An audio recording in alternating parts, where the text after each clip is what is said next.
우리가 이거 지지난주에 보셨던 본문 말씀을 지지난주에 했던 말씀 그 뒤를 이어서 오늘까지 말씀을 전하도록 하겠습니다. 1월 마지막 주에 오늘 본문으로 사도들이 전한 복음에 대해서 제목을 가지고 여러분들과 말씀을 나눴습니다. 그중에 15장 3절 4절 말씀이 특히 중요하다고 말씀을 드렸는데요. 이 말씀은 초대교회 복음의 핵심으로 불려서 초대교회의 캐리그마라는 신학적 의미를 담고 있다라는 말씀도 여러분들에게 드렸습니다.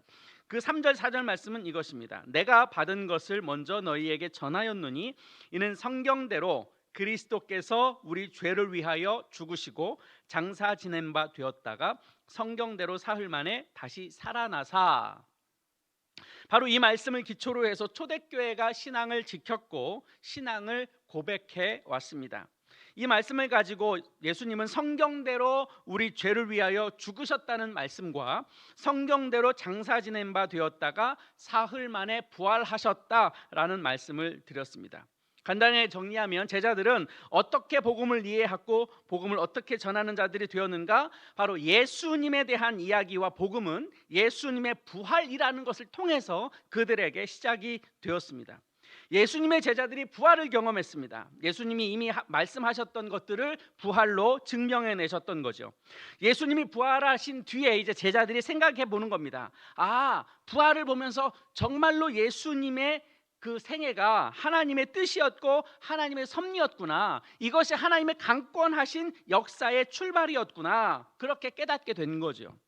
예수님을 부활시킨 하나님의 실체에 대해서 이제 경험하게 되었고, 그리고 나서 곰곰이 생각해 보니까 예수님께서 살아계셨을 때 공생의 기간 동안에 보이셨고 말씀하셨고 이적을 나타내셨고 하셨던 그 모든 것들이 이제 하나님의 뜻이었구나라고 하는 것으로 이제 깨닫게 된 겁니다. 그리고 그 역사의 가장 클라이막스에 뭐가 있었느냐면 예수님의 십자가 사건이 그 안에 담겨져 있게 된 거죠.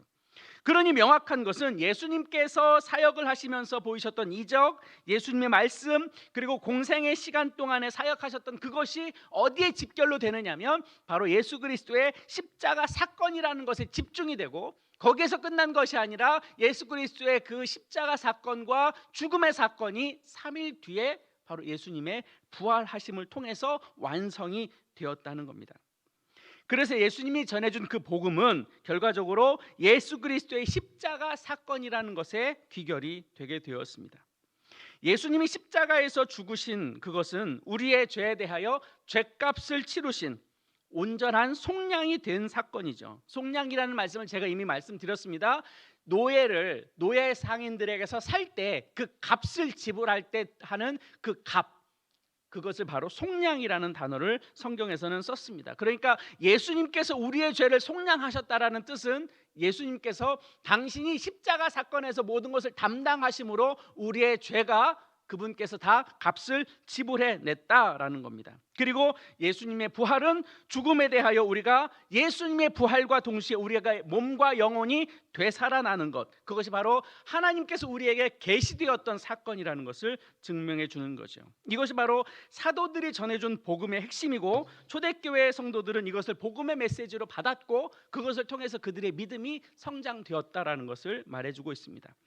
그래서 제자들은 이와 같은 논리로 복음을 이해하는데 다음 세 가지로 이야기합니다. 이렇게 그것이 믿음으로 받아들여졌다는 거예요. 첫 번째, 인간인 예수를 부활시킴으로 인해서 인간이 한 것이 아니라 예수님의 부활은 하나님이 하신 것이었다는 겁니다. 그러니까 예수님의 부활은 인간의 스스로 한 것이 아니라 강권하신 하나님의 주권에 의해서 이루어진 거다. 두 번째, 예수님을 부활시킨 하나님은 예수가 하신 말씀, 또 예수가 하셨던 그 사역이 옳았다라는 것을 증명해 주고 있습니다.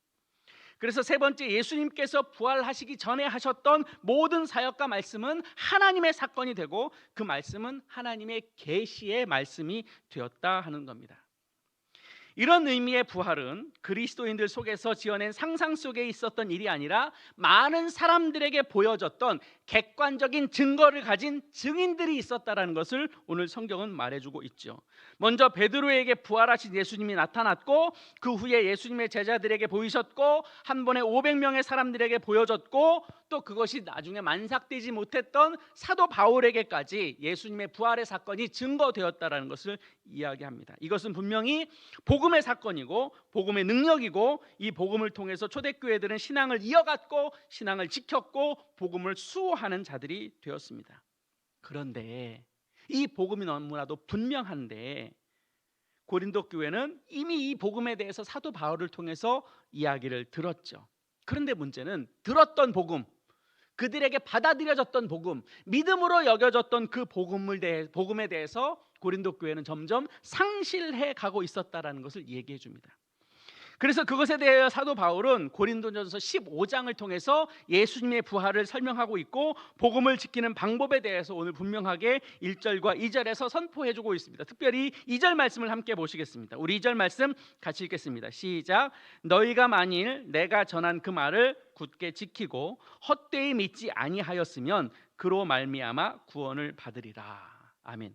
그런데 이 구절을 들여다놓고 보면 바울이 고린도 교회에 대하여 구원을 받을 것이라고 말씀하는데 거기에 조건이 달려져 있는 거예요. 이게 바로 이제 저와 여러분이 오늘 말씀을 통해서 바라보고자 하는 부분인데요. 어떻게 하면 복음을 지킬 것인가? 어떻게 하면 우리가 구원을 받을 수 있을까? 또 어떻게 우리의 삶을 살아가면 하나님이 기뻐하시는 삶을 살고 복음을 이루어갈 수 있을까? 그 내용을 담고 있다는 거예요. 한번 따라 하실까요? 어떻게 하면 복음을 지킬 수 있을까? 어떻게 하면 우리의 복음을 지킬 수 있을까?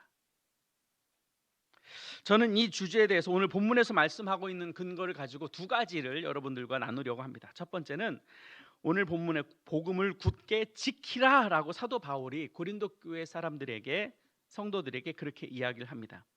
바울은 자신이 전해준 복음을 굳게 지키기를 권면하고 그렇게 가르치고 있죠. 그런데 여기서 헬라어 원문에 보면 굳게 지키다라는 의미를 복음에 대해서 기억하고 이해해라, 그 정도의 말로 표현되어 있지 않습니다. 굳게 지켜라라는 헬라어 원문의 내용을 들여다놓고 보면 전투적으로 복음을 지킨다, 혹은 전투적으로 신앙을 수호한다, 수호하여야 한다라는 의미로 이 굳게 지키라는 단어를 사용하고 있습니다.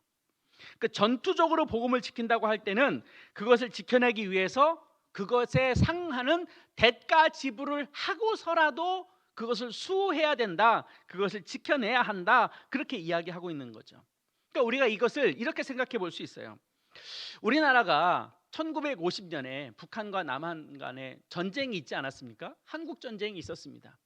그런데 북한이 남침을 해서 우리가 점점 밀려가게 됐죠. 물론 유엔군이 들어오게 됐고 또 국군이 그것을 지켜내면서 방어선을 뚫고 올라가서 지금 우리나라를 회복하게 되었는데, 그 과정 속에서 우리가 자유민주주의를 지금 지키고 있지 않습니까?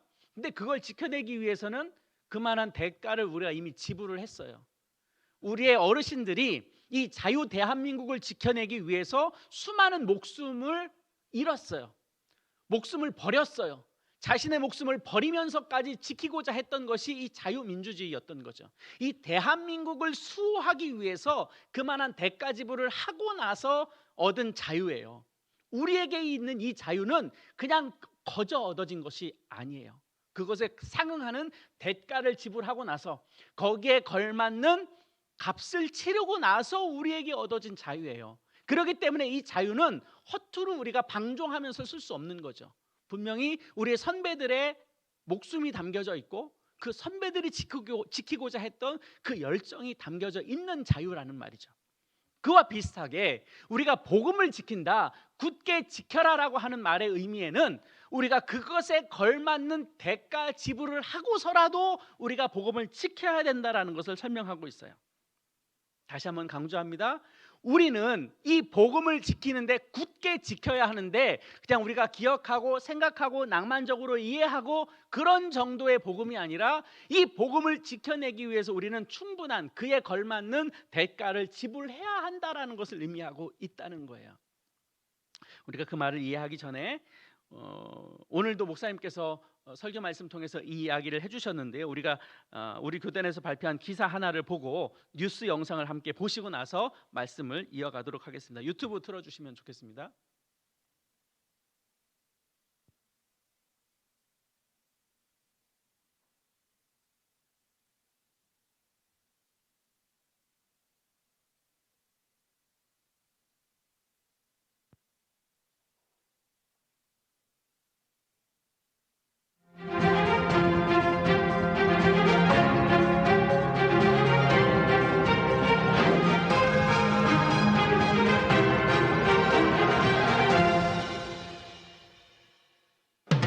여러분은 삶에서 최고의 가치가 무엇이라고 생각하시나요?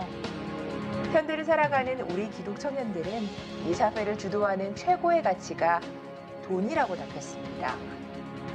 21세기 교회연구소와 한국교회 탐구센터, 목회 데이터 연구소가 전국 19세에서 39세 개신교인 남녀 700여 명을 대상으로 지난 1월 조사한 결과 기독 청년의 상당수는 우리 사회에 대해 돈이 최고의 가치가 된 사회, 계층 상승이 매우 어렵고 공정한 경쟁이 이루어지지 않는 사회, 착한 사람은 손해보고 부모 도움 없이는 성공할 수 없는 사회라고 답했습니다.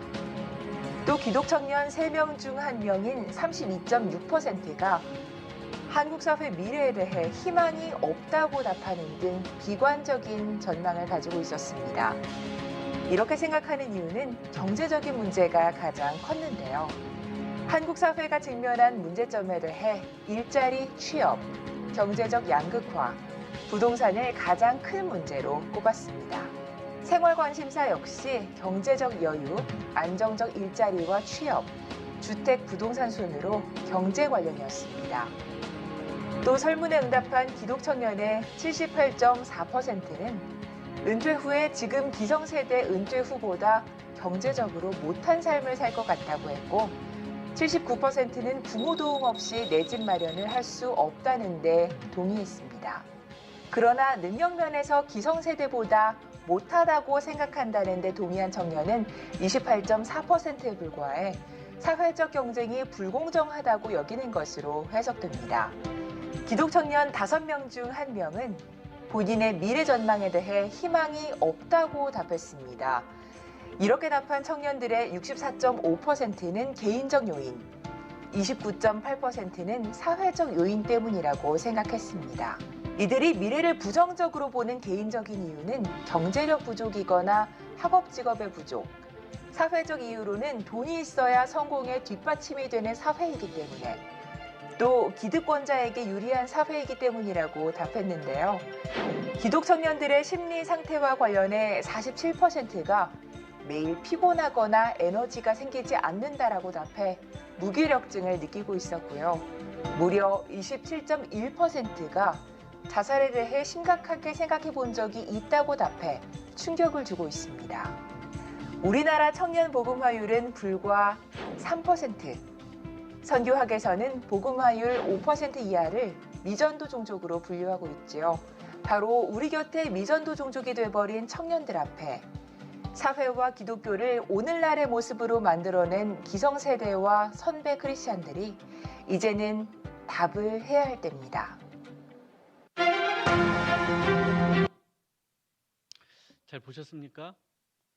대체적으로 공감하죠? 이 우리의 현실입니다. 세계 기관에서 함께 공동 작업으로 발표한 내용인데요. 여러분들은 이것을 어떻게 보셨는지 모르겠습니다만은 이것이 조금 충격적인 보고서였습니다. 영상에서 보신 것처럼 지금 대한민국에서 대학생 청년의 복음화율은 3%. 그런데 이 수치가 왜 놀라운 수치인가 하면 앞에서 영상에서 보신 것처럼 선교학에서 복음화율이 5% 이하를 미전도 종족이라고 부릅니다. 그러니까 지금 우리 한국이라는 나라 안에 청년 세대가 미전도 종족과 동일한 수준이라는 거죠. 마치 우리 교회가 라오스에서 선교를 하는 심정으로 이 시대의 한국 교회가 청년들을 그런 마음으로 선교해야 된다라는 것을 이야기해 주고 있습니다. 다시 이 말을 바꾸어 보면 이 시대의 청년들에게 우리의 복음이 다시 전파되어야 하는 절박한 상황에 놓여 있다라고 하는 겁니다. 마치 복음을 아는 것처럼 살아가고 있지만 사실은 그렇지 않다는 거예요. 그러면 우리가 복음을 어떻게 그들에게 전할 수 있을까? 찌라시 전달하면서 복음을 전할 수 있을까? 우리 맨입으로 전할 수 있을까? 이제는 그 시런 시대가 아니죠. 오늘 목사님께서도 굉장히 강하게 말씀을 하셨던 부분이 바로 그거예요. 우리의 삶으로 보여줘야 이제는 그들이 기독교에 대해서 마음을 열겠다는 거예요. 이미 한국 사회가 가지고 있는 기독교에 대한 불신과 비난을 우리가 우리 스스로 잠재울 수가 없어요. 지금과 같은 방식으로는 기독교가 전파될 수 없어요. 지금과 같은 방식으로는 기독교가 전도가 되지 않아요. 그렇기 때문에 우리는 다시 한번 성경에서 말하는 복음의 본질로 되돌아가야 하고 그것을 우리 안에서 다시 재활성하고 새롭게 새 정립을 해야 한다라는 절박한 상황이 놓여져 있다는 겁니다. 그러면 우리는 앞에서 말씀드린 것처럼 복음을 되찾아야 하는데 그 첫 번째로 복음을 대충 알아가지고 복음을 지킬 수 없고 복음에 대해서 우리는 분명한 대가 지불을 해야 하지만 복음을 지켜낼 수 있다는 겁니다. 이 시대의 청년들도 삶에서 가장 중요한 가치를 뭐라고 보고 있는가 하면 돈입니다. 돈이 있어야 살고 돈이 있어야 이 세상에서 살아갈 수 있다라고 말하는 거죠. 이것은 기독 청년이나 아닌 사람이나 동일한 수준이라는 거예요. 아, 돈이 정말로 이 시대에 있어서 가장 중요한 거야 라고 인식하고 있다는 거죠. 그러면 우리에게 스스로에게 다시 한번 물어봐야 됩니다. 우리는 내 삶에 있어서 과연 돈보다 복음이 못한 것인가? 우리는 돈을 위해서 복음을 포기할 수도 있는 것인가? 이 질문에 대해서 우리 스스로가 좀 더 정직하고 냉정하게 우리 스스로의 답을 가지고 있을 필요가 있습니다. 이 시대의 방법으로는 지금 기독교 청년들이 이야기하고 있는 이 세상을 어떻게 살아갈까라고 할 때 돈이 있어야 살아가지라고 하는 것에 대해서 우리가 다시 한번 냉정하게 살펴봐야 하는 거예요. 우리의 우선순위가 어디에 있는가? 우리의 생명을 얻기 위해서 우리는 복음이 필요한데 이 생명을 얻어내고 우리에게 주어진 삶을 살아가고 그리스도인으로 살아간다고 하는 그것이 과연 이 세상에서 우리가 누리게 되는 쾌락과 안락함보다 못한 것일까? 우리가 이 세상에서 돈을 얻고 더 많은 것을 얻기 위하여 살아가는 그 가치를 위해서 복음을 잠시 제쳐놓고 복음을 내 삶에서 조금 떼어놓고 그렇게 우리가 이 세상에서 살아가야만 되는 그런 현실 속에 있는 건가? 기독교인들이 그렇게 살아야 하는가? 과연 우리에게 있는 이 복음이 돈보다 물질보다 못한가? 열등한가? 이건 우리에게 스스로 심각하게 물어봐야 될 내용인 겁니다. 그러면 우리는 이렇게 질문해 볼 수 있습니다. 나는 나에게 허락된 복음을 지켜내기 위해서 나는 어떤 대가를 지불하셨는가? 나는 어떤 책임을 감수했는가? 과연 나는 복음을 지켜내고 있는가? 내가 복음을 수호하고 그 복음대로 살기 위해서 나는 충분한 대가 지불을 하면서 이 시대를 살아가고 있는가? 때로는 타협하고 때로는 넘어지기도 하고 때로는 절망하기도 합니다. 그건 우리가 인간이기 때문에 겪을 수 있는 어쩔 수 없는 영역도 분명히 있습니다. 그러나 꽤 많은 시간, 꽤 많은 횟수, 꽤 많은 나의 삶의 영역에서 이미 복음과 이 세상의 가치를 저울질하면서 이미 복음이 열등한 것처럼 믿고 살아가는 우리들의 삶의 모습은 아닌가 하는 겁니다.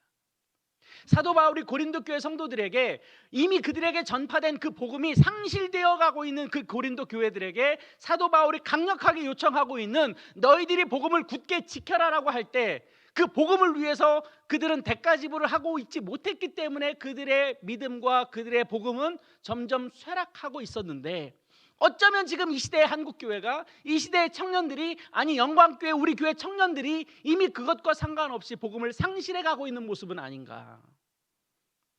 그러면 우리가 대가 지불을 하고서라도 얻기를 원하는 그 복음의 능력은 어디에 있을까? 아이 무슨 말씀이세요 목사님? 복음은 복음이고 세상은 세상이죠. 우리가 주일날 한 번 예배드리면 됐지요. 우리가 그렇게 복음을 지켜가면 되는 거죠. 혹시 여러분들이 그렇게 안미하면서 신앙생활을 하고 있는 것은 아닌지 모르겠습니다. 내가 주일날 한 번 나와서 하나님 앞에 예배했으면 됐지요.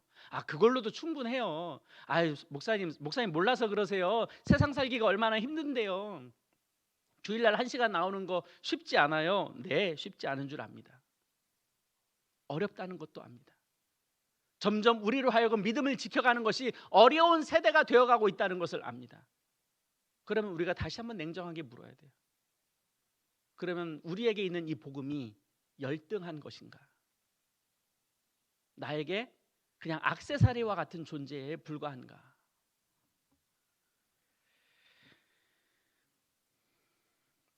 우리는 복음을 굳게 지켜야 할 사명이 우리에게 있는 겁니다. 두 번째, 사도 바울이 고린도 교회 성도들과 우리에게 권면하고 있는 것은 헛되이 믿지 말라는 것입니다.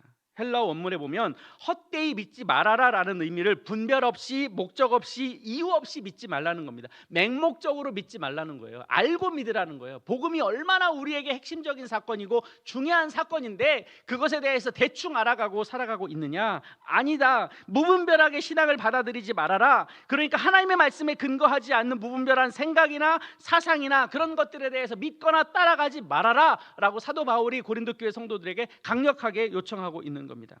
당시 고린도 교회의 상황이 왜 이런 것이 문제가 됐느냐? 예수님의 부활에 대해서 육체적 부활을 믿지 않는 사람들이 많이 있었어요. 근데 왜 그런 일이 발생이 됐느냐? 생각해 보세요. 우리 이성적으로 어떻게 인간이 죽다 살아나?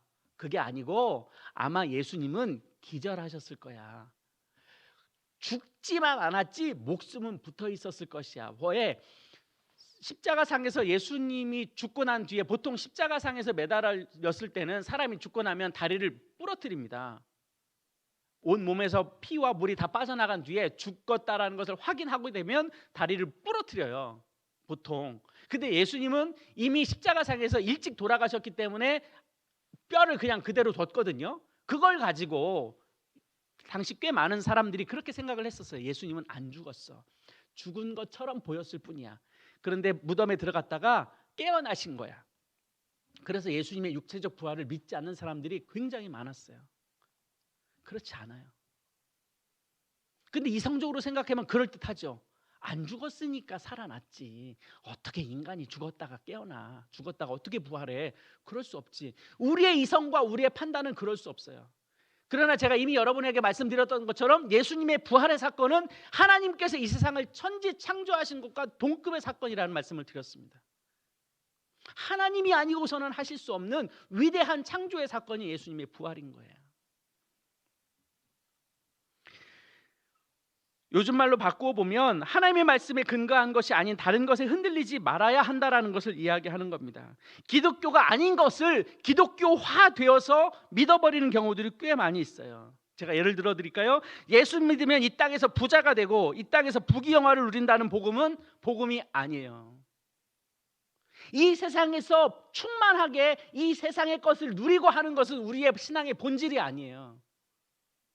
예수 잘 믿어도 가난할 수 있어요. 예수님을 신실하게 믿어도 힘겹게 이 세상을 살아가는 사람들이 많아요. 예수 잘 믿으면 부자가 된다는 건 거짓말이에요. 성경은 그것에 대해서 목적을 두고 이야기한 적이 없어요. 우리가 예수를 믿고 따라갈 때 하나님께서 그에 필요한 것들을 채워주신다고 말을 했지 부자가 된다고 말씀하신 적은 없어요. 성경은 하나님께 충성하는 자에게 생명의 면류관을 주겠다고 계시록 2장에서 말씀하고 있어요. 생명의 면류관, 그러니까 막 돈으로 바꿀 수 있는 엄청난 금으로 쌓여진 왕관 같은 것을 개념하는데, 여기서 말하는 생명의 면류관은 장차 우리가 하나님의 나라에 가게 될 것에 대한 약속의 메시지예요. 우리에게 허락되는 것은 장차 우리에게 허락될 하나님의 나라가 있는 거예요. 지난 시간에 제가 말씀을 드렸어요. 우리에게 하나님의 나라 그 이상은 없어요. 그거면 충분한 거예요. 디모데후서 4장에 보면 끝까지 믿음을 지킨 자에게 의의 면류관이 예비되었다고 기록하고 있습니다. 여기서 말하는 의의 면류관도 하나님의 의로운 백성에게 마지막 때 주어지는 영광스러운 그 하나님의 나라를 설명하고 있어요. 히브리서 11장에 하나님을 찾는 자들에게 상을 주시는 분이다, 그것을 믿어야 할지니라, 그렇게 말하고 있는데, 여기서 말하는 상은 하나님을 아는 즐거움을 말하고 있어요. 그냥 어떤 기프트가 아니에요. 어떤 플레젠트가 아니에요.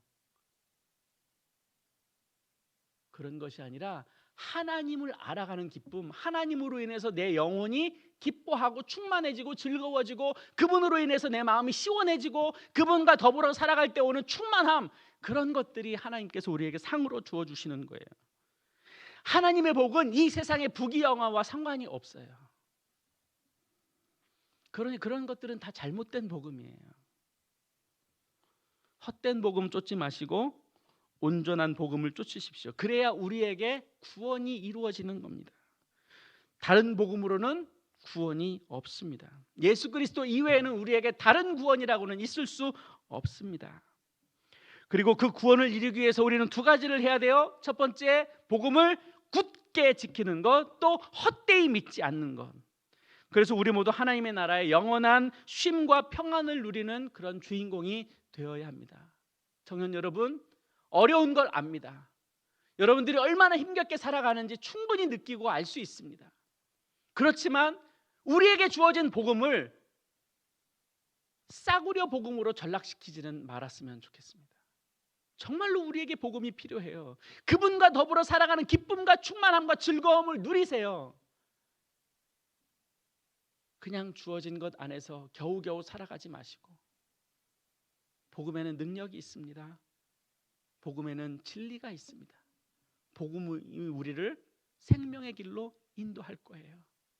그러니 복음을 굳게 지키시고 복음을 헛되이 믿지 않기를 다시 한번 주님의 이름으로 축복합니다.